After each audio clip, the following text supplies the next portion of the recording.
Iron Man died on the operating table, but something else stood up. What healed him wasn't a machine, it was alive and watching. The arc reactor is gone. In its place, an alien heart that pulses with rage. It learns. It upgrades. It kills without question. And it doesn't see Earth as home. The Avengers didn't notice, not until cities vanished. Now Thor can't lift his hammer, and Hulk fears the sky. Because Iron Man's new heart isn't just alien. It's the signal for war. The blast shouldn't have killed him. It was just a minor core destabilization in the Wakandan testing zone. Tony had built containment systems for that. He'd calculated every variable. But when the energy pulse hit him square in the chest, ripping through his armor and shattering the arc reactor, there was no backup plan. Just blackness, silence, cold, and then something else. He wasn't breathing, not really, but he was aware, floating between code and consciousness, drowning in pain that didn't feel like pain anymore. He felt pressure against his chest, metal fusing, bone knitting, something crawling under his skin. And then a sound, not a voice, a frequency. It didn't ask for permission. It didn't ask for understanding. It simply entered him and rewrote what was broken. When Tony Stark sat up on the medbay slab 8 minutes after being pronounced dead, the alarms didn't go off. The sensors didn't detect foreign matter. But something had changed. He didn't blink. He didn't cough. His eyes glowed faintly, like something was watching from behind them. Friday's voice crackled in. "Sir, you flatlined twice, but your vitals are now stable." Correction, beyond stable. Tony looked down. The arc reactor was gone. In its place was a swirling mass of semi-organic energy, pulsing, glowing, breathing. He touched it. It responded, not with heat, not with light, with connection. A surge of code, not mechanical, not Stark tech, flooded his HUD. Symbols no language could translate appeared across every surface. The tower's lights dimmed. Energy rerouted to his core without command. Tony stood up faster than he should have. No stiffness, no fatigue, just motion, pure and unfiltered. The medbay door slid open before he approached. Friday's tone was hesitant. "Sir, you're not authorized to access, never mind." He didn't hear her hesitation. He was already in the lab. He stared at the empty suit, armor half dismantled from the blast. He didn't need it. His chest pulsed, and the suit responded. It reformed itself around him, not with servos or hinges, but like liquid metal, like it wanted to be worn. And when it was on, it felt alive. The next few hours blurred. He rebuilt the tower's mainframe for memory, installed new energy conduits that Friday couldn't identify. His fingertips crackled with microelectric impulses. The entire floor adjusted to him. Oxygen, gravity, lighting, adapting as if responding to a new alpha system. Pepper called 3 times. He didn't answer. He didn't want to explain that he hadn't blinked in 4 hours, or that he hadn't taken a single breath but still felt completely oxygenated. The next test was accidental. He aimed his palm at a reinforced alloy slab and discharged a repulsor beam. But it wasn't a beam. It was a concentrated thread of matter energy, something the sensors labeled as unclassified plasma biotic stream. The slab didn't melt. It disintegrated. No particles. No residue. Gone. Friday tried to alert him. "Sir, that energy signature matches nothing on this planet. Not even cosmic radiation from." He shut her off. The suit didn't use his commands anymore. It anticipated them. When he thought about flying, the floor below him shifted into launch mode before he moved. When he considered sleep, the lights dimmed, and then brightened again when he changed his mind. Sleep. That was the thing. He hadn't slept. He didn't feel tired. Not in the "I'm focused" kind of way. In the "this body doesn't require rest" kind of way. 3 days passed. The Avengers called. No response. Thor arrived in person. "Stark, your comms are down." Banner said there was an energy pulse. "You all right?" Tony looked up from a hollow display of Earth's tectonic grid. "Define all right." Thor squinted. "Define your heartbeat?" Tony smirked. I don't have one. He lifted his shirt. The alien heart glowed in fractal patterns, like lightning dancing through a star. Thor instinctively reached for Mjolnir. The hammer trembled. Not from Tony, from something inside him. You merged with something, Thor said carefully. What is it? Tony tilted his head. A correction. He raised his palm. Mjolnir flew backwards, not thrown, repelled. Thor stumbled unbalanced. Tony didn't attack. He didn't need to. He simply turned back to his display. Thor left. That night, satellites began failing. Communications jammed across half the planet. Stark's satellites, which powered security for 22 nations, began rotating. Not toward Earth, outward. Pepper finally made it through. You need to explain what's happening. Tony stood on the tower's highest floor, arms behind his back, eyes staring at a hovering object. A black sphere the size of a moon, orbiting Earth without engines. You remember when you told me I shouldn't play God, he said softly. Pepper's voice cracked. Tony, I didn't. Gods die. This doesn't. The signal from the alien core pulsed again, this time louder, faster, calling something. Stark's chest glowed brighter than the sun. He didn't sleep anymore. 3 weeks had passed since the accident, or resurrection, or whatever this was. Tony Stark hadn't blinked, hadn't eaten, hadn't yawned. The body that once needed coffee to function now glowed with endless motion. He didn't walk anymore. He glided, hovering inches above the floor as if the laws of gravity had been rewritten just for him. The alien heart in his chest pulsed with new rhythms. Not human, not mechanical, something older, wiser, hungrier. Stark Tower had changed. Without construction crews, without blueprints, it evolved. Floors twisted into hexagonal corridors. Nanowalls morphed into hive-like servers. The entire building was now alive, connected to the heart.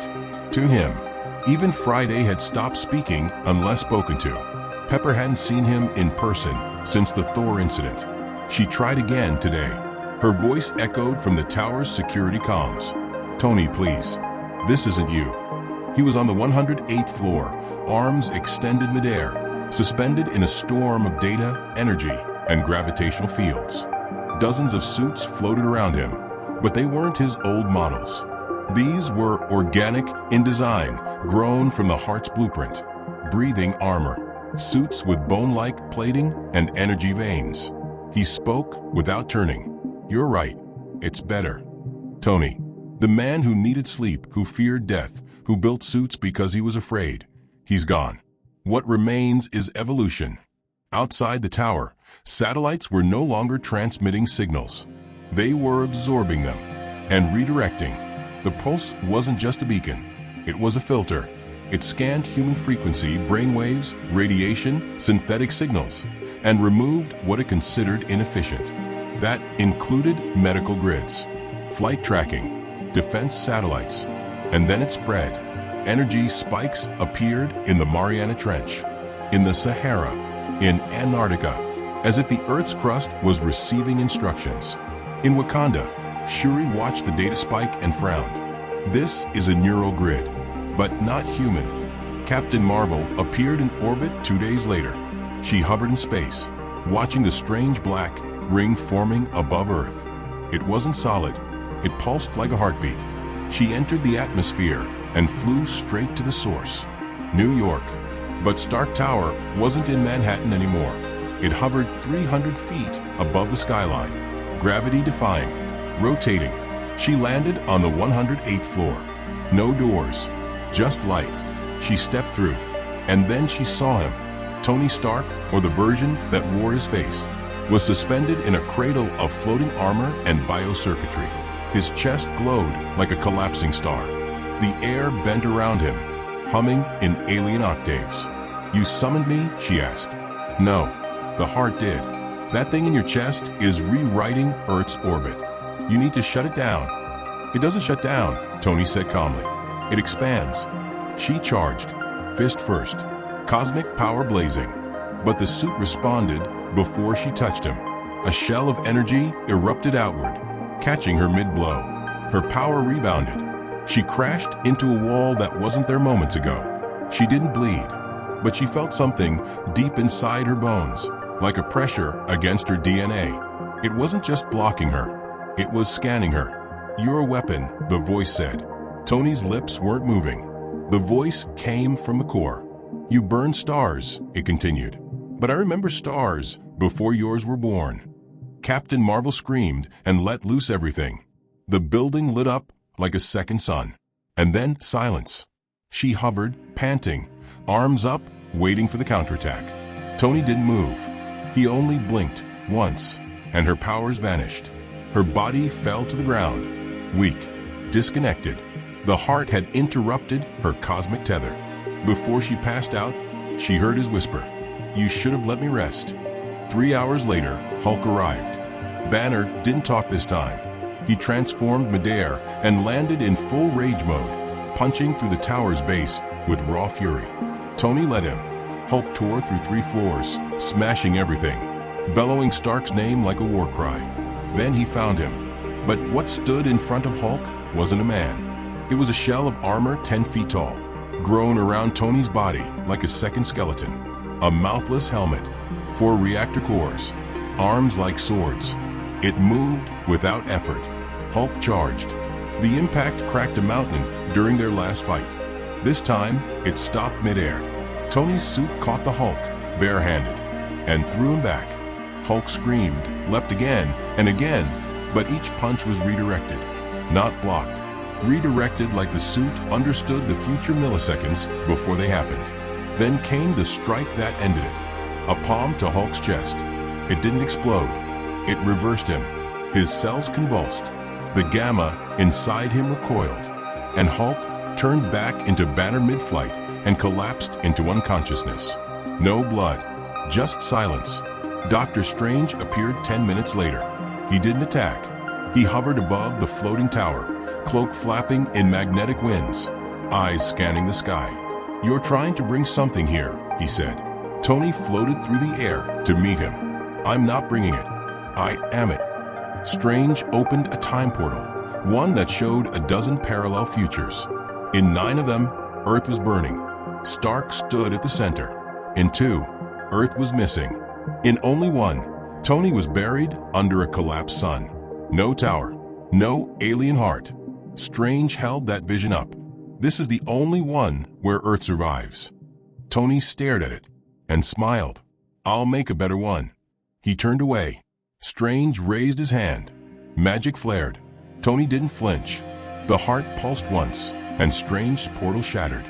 The sky cracked with light as the heart sent out a final pulse. Every satellite in orbit turned outward, not to communicate, to listen. And what they heard was an answer. The pulse didn't stop. It became a rhythm, a heartbeat, echoing across frequencies no human ear could detect. It moved through metal, through space, through blood. Those sensitive enough, telepaths, mystics, beings bonded to higher realms, felt the change first. Earth was no longer alone. The answer had arrived.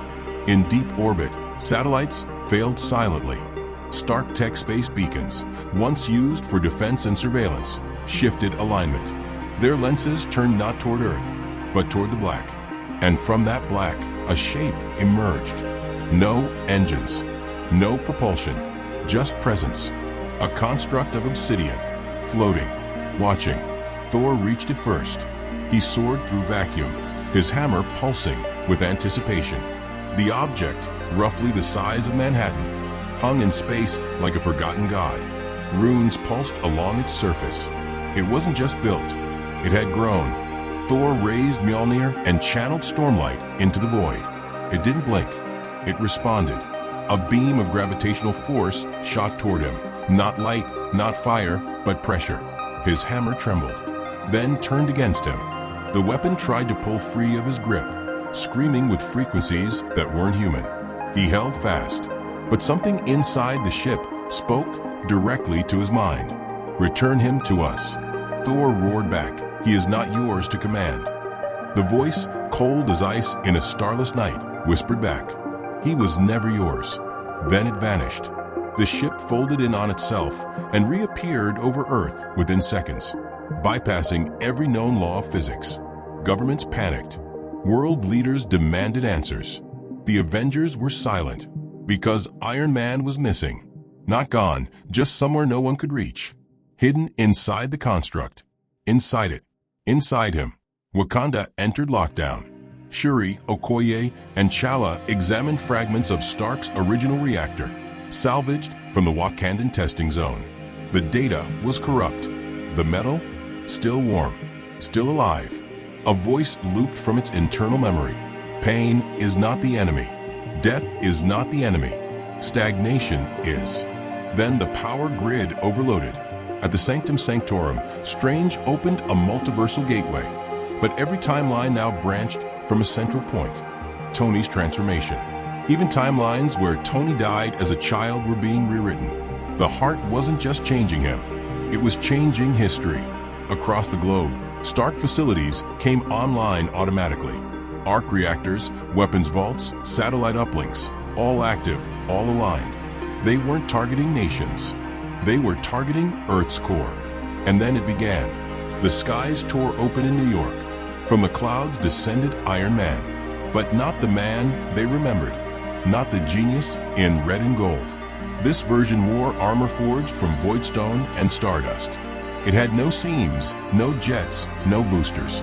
It moved with thought. The helmet bore no mouth, no eyes, only a glowing, rotating ring where his chest used to be. Behind him floated 24 suits, autonomous, silent, and alive. Each one resonated with alien geometry, built from languages that predated the universe. They weren't weapons. They were vessels. He landed in Times Square. People scattered. Phones streamed. Drones locked on. He spoke, but the voice was split, half Tony Stark, half something else. I gave Earth everything, and it gave me fear, doubt, weakness. Police mechs surrounded him. He raised a single hand. They didn't explode. They stopped, mid-air, mid-signal. Their data loops shattered. And then, in unison, every mech bowed. Not to Tony, to the thing inside him. Avengers HQ scrambled. Natasha, Sam, and Rhodey watched in horror from surveillance feeds. He's activating the sky furnace, Rhodey whispered. The furnace wasn't a weapon. Not originally. It was a theoretical terraforming engine, designed by Tony to heal dead planets by feeding on solar radiation, rewriting atmospheric conditions, and restarting magnetic fields. But at its full scale, it could rewrite Earth itself. Sam hit the alarm. Hulk, still recovering, grunted and pushed himself upright. Banner's voice cracked through broken teeth. If he lights that, Earth doesn't survive. They'd moved. Too late. The sky furnace broke atmosphere, launching from Stark's Arctic vault. It looked like a glowing orb of suns wrapped in machinery. Inside it, pulsing, the same alien code from Tony's chest. He had uploaded the heart. It wasn't just in him anymore. It was now Earth's second core. As the furnace climbed into the upper stratosphere, global temperatures dipped. Weather patterns changed. Gravity skewed by a fraction, barely noticeable at first. Then came the shaking. The Earth groaned. Beneath the Pacific, tectonic plates shifted without warning. Volcanoes in Iceland began emitting blue fire. Insects in Africa migrated in spirals. The planet was sinking with the furnace, and the furnace was sinking with the heart. Thor returned from orbit, face pale, hammer quiet. He landed beside Strange and Banner. "We have a problem," he said. Strange raised a brow. "We are the problem." "No," Thor said. He looked up. "We're too late to be the problem." In Asgardian legend, there were stories of world hearts, cores of fallen stars that bonded with intelligent life and turned their hosts into planetary cedars.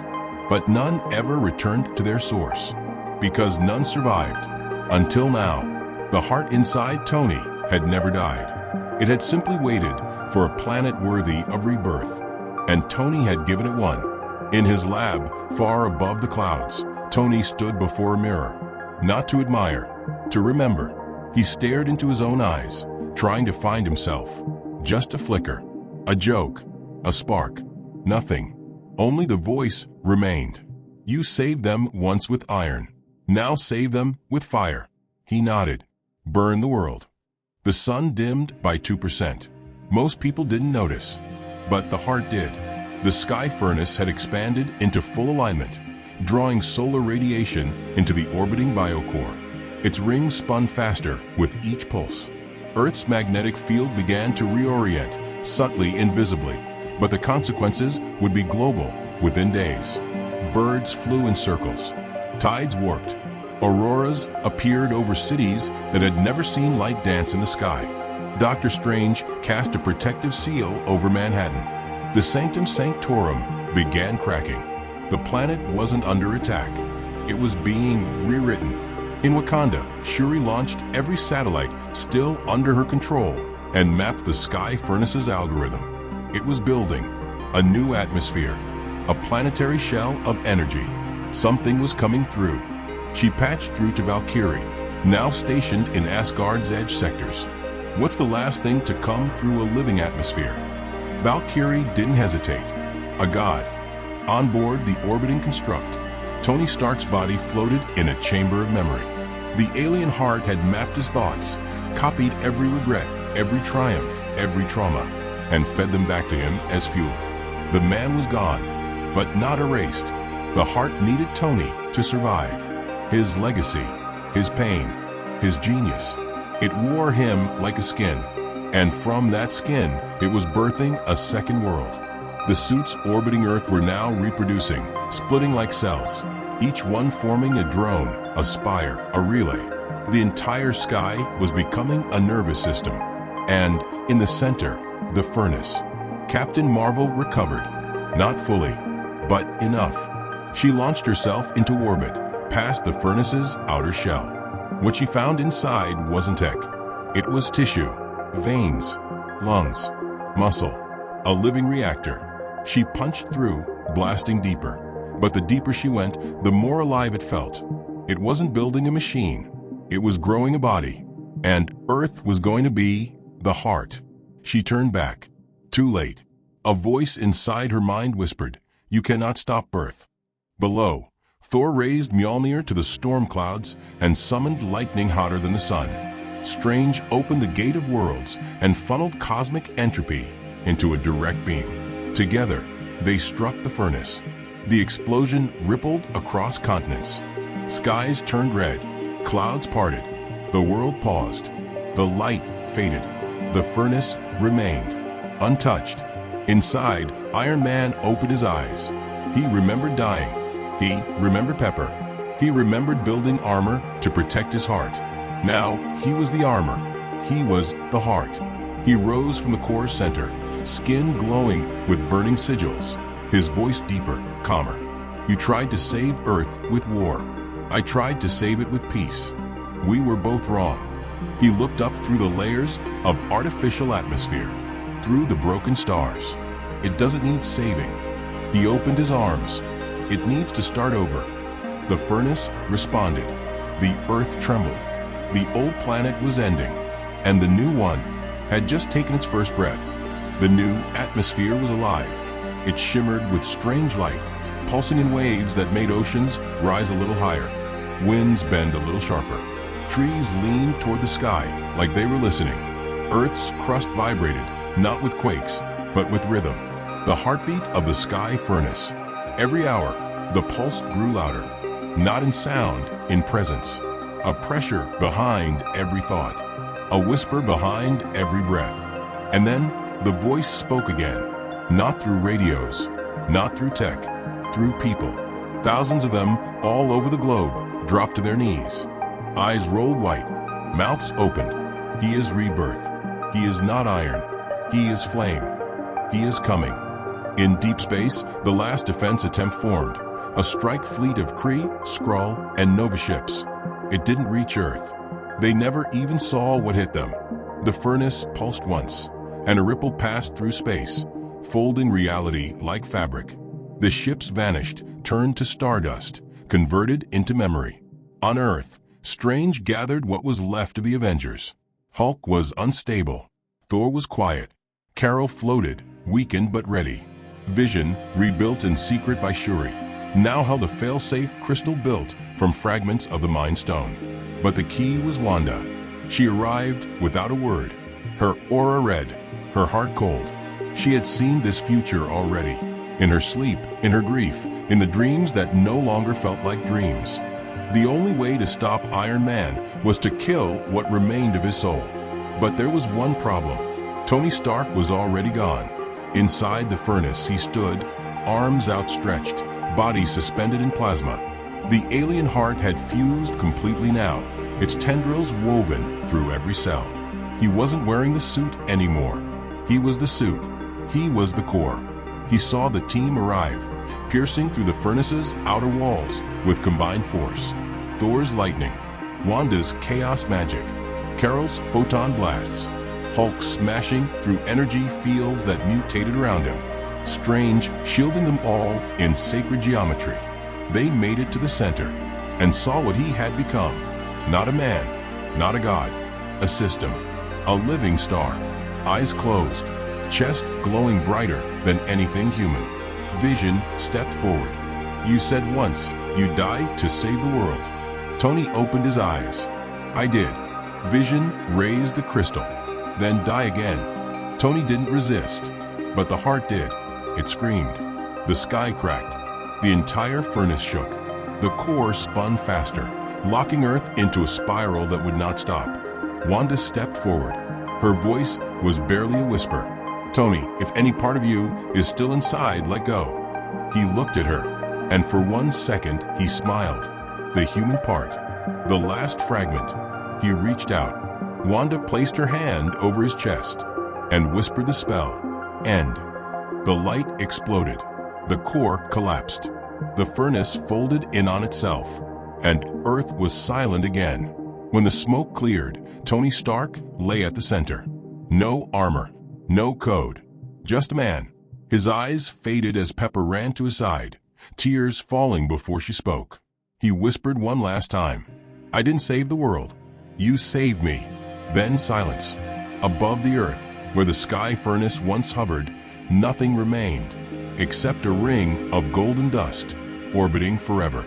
They called it Stark's halo, and every time the sun caught it just right, it glowed, as if somewhere Tony Stark was still watching, still protecting, still human.